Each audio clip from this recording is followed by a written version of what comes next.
the white supremacist next door. This is the story of what happened when an ambitious racist moved into a tiny town with big plans to create a white homeland. Wait until you see what happened next, and then what happened when my Nightline co-anchor Byron Pitts tried to interview the man at the center of the controversy.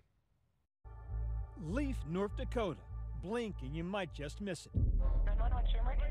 Get police right away. They're out there with guns. They're yelling at my husband. They've been yelling. Where are you? We're in Leaf. But this sleepy hamlet was shocked to its core after a mysterious stranger came to town. Craig Cobb came to Leaf 3 years ago, said he just wanted to live here, and he said he might have some friends joining him. At the time, he just seemed like a lonely person, and kind of felt sorry for him for a while until I realized what his plan was. That plan soon became clear. People's comfort level is best when they're amongst their own. Craig Cobb came to Leaf on a mission: take over this microscopic town of 20 people and turn it into an enclave for white supremacists. Ryan Lenz of the Southern Poverty Law Center has been tracking Craig Cobb for years. He announces his plans on a message board frequented by racists called Vanguard News Network. He says that he's purchased some properties and he's encouraging others to come follow him. He was trying to turn it into a white homeland. You know, it was scary. He had actually owned enough property, 12, 14 lots he had owned. Well, if he could have put one family for sure on each lot, he would have had control of the town. His campaign attracts national media attention. I'm prepared for anything. And support from the radical hate group, the National Socialist Movement. Their visit to Leaf draws hundreds of protesters and becomes the subject of a documentary called Welcome to Leaf, the once peaceful town. No hate in our state! Peaceful no more. All of the people in Leith who are against me, are you going to blame me for that? And they came in very strong, stating that they're going to take the town over, they're going to take the voting over. But those shouts fall on deaf ears. Cobb succeeds in moving in his first family. White power! Every day I was concerned whether I would be able to stop him or not. Mayor Ryan Shook organizes a series of emergency city council meetings, working tirelessly to safeguard the community from the supremacists next door. Cobb went off on a complete rampage that night. He was in everybody's faces with his laptop computer. Cobb went from being this fringe figure. He was a racist drifter, and then he was famous. Today on a Trisha exclusive. In the middle of the confrontation, Cobb is challenged to take a DNA test to prove his white heritage. The results were revealed on the Trisha Goddard Show. Craig Paul Cobb has undergone DNA testing to determine genetic ancestry. 86% European and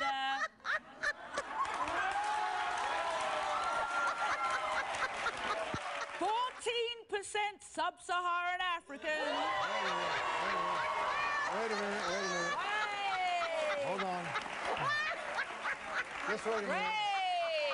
So, This is called statistical noise. sweetheart, you have a little black in you, as I said. Still asserting his pure Aryan heritage, Cobb returns to Leaf, armed and ready. This is Mr. Cobb and my lover, Kynan Dutton, patrolling with sexy-ass guns. Yes, it is. With guns loaded and cell phone cameras rolling, they set off on foot patrols. I'm not shooting you, am I? Hey, look. I'm one of the most famous racists in the world, you son of a...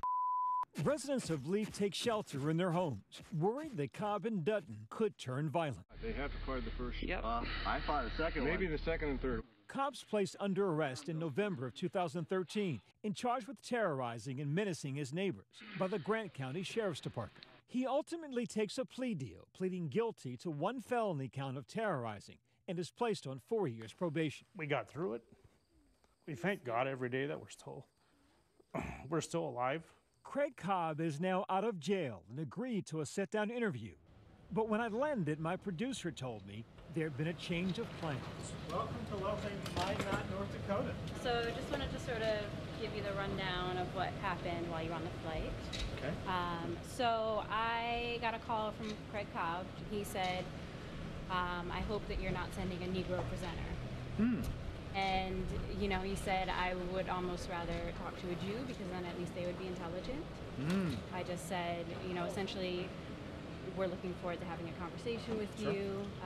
We really want to talk to you. And he pretty much ended the conversation there and used the N-word and said, I'm not going to talk to an N-word. So I think what we want to do is have you call him. Okay. I've interviewed my share of separatists and racists over the years, from David Duke, former Grand Wizard of the KKK, to 24-year-old Matt Heimbach, who's been called the future of organized hate in America. But none like this guy, Craig Cobb. Yet on the phone, I'm surprised by his friendly demeanor, so unlike the man we saw in the videos. This is Byron Pitts from ABC News. How are you this evening, sir? Thank you. Bye-bye. Maybe had a change of heart. He was very gracious on the phone, sounded like a real gentleman, a reasonable man. Hello, sir. This is Byron Pitts. But a few minutes later, Cobb calls back after he Googled my name. He's not pleased to see that I'm black, or a mulatto, as he called me. A mulatto? What does that mean? Let's see. So the options were high yellow or mulatto or black man? You just call me Byron. Cobb says he refuses to be interviewed by someone black. Listen, there's an unbridled race war going in this country, and you people who have engineered this white genocide. How is it that I fall in the category of you people when we first spoke on the phone, you were polite, you agreed to speak with me, and then suddenly you Google me, and you see that I'm a person of color, and suddenly your tone changes, your attitude changes? Listen, how do you explain? I haven't changed in the past 5 minutes. You're not a person of color. You're a. You got it? You're a. Is that right? Yeah, that's right. And let me tell you something else. You've asked me that question. Now let me ask you a question. Do you think for some reason that you using those words offends me at all or bothers me at all? I mean, that would be like. I don't care if it does or not, Byron. I don't care. You do know that we don't like to be around black people, so ABC purposely tries to send two of them. You see? But I'm curious. Oh, he hung up on me. But Cobb goes one step further. He hangs up the phone and posts my number and picture on the white nationalist website, writing, "I don't think millionaire Negroes should be allowed to harass whites over religious beliefs, but maybe this is just the new South Africa, USA."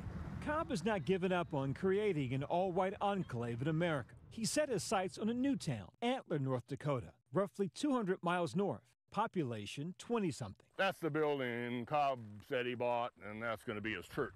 Here we meet Vance Lazinski and his two sons, Lee Allen and Kyle. They've recently moved back to North Dakota, hoping to find a quiet life where they can raise a family and retire. Why do you think he's so bent on buying land in North Dakota, of all places? I think it's hard to find small towns like that he can take over. In general, what do people think about Cobb in this town? Pain in the butt. There's no place for this anymore. It's the way it is. He wants to buy land in your town. He wanted to. Wanted to, past tense. Not going to happen? Not going to happen. For now, the mayor says they have come up with a plan to keep Cobb out, and so far it's working. Back in Leaf, Mayor Shook and the residents are busy starting over, casting Craig Cobb and his hate speech into the trash heap of history. It feels real good to see that property go down. They hope. Cobb will pose a threat every day until he's no longer in existence. For Nightline, I'm Byron Pitts in Antler, North Dakota. Our thanks to Byron Pitts for that reporting. Welcome to Leith is in select movie theaters right now.